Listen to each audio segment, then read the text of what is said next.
fresh rocket fire over several military bases in Israel. The Palestinian political military movement Hamas announced on Wednesday that it had launched missile attacks on airbases in Israel. Gaza reports that the airbases Hatzor, Hatzerim, Nevatim, Tel Nof, Palmachim and Ramon came under rocket fire. There is no information on damage or casualties.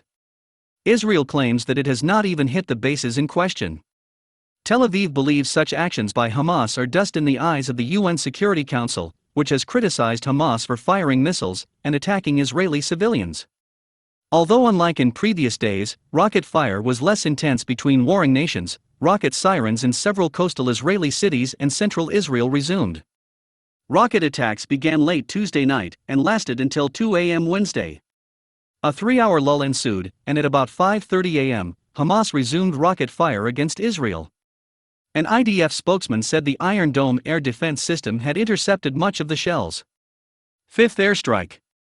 Yesterday, the Israeli Defense Forces launched a fifth airstrike on Hamas-related targets in Gaza.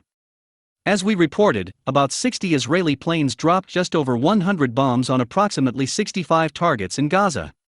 Israel says the targets are related to Hamas underground tunnels in Gaza, known as the Hamas subway. Also, on the border with Lebanon, Tel Aviv allowed artillery shelling on areas in Lebanon believed to belong to Hamas. The reason was an early attack by pro-Palestinian troops from Lebanon on Israel. USA, UN, and Egypt. Attempts at a ceasefire between Palestinians and Israelis at the international level continue.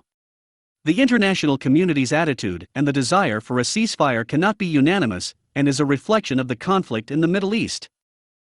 Joe Biden's silence on the situation in the Middle East was broken on Tuesday when he proposed a ceasefire in a conversation with Benjamin Netanyahu. It's expected Biden to make the same statement again today, as there is a lot of pressure from his Democratic Party. Analysts and sources in Israel say the involvement of Egypt and Jordan as mediators in the ceasefire process could be a significant success. According to some, progress expects this Thursday, and the fire will cease.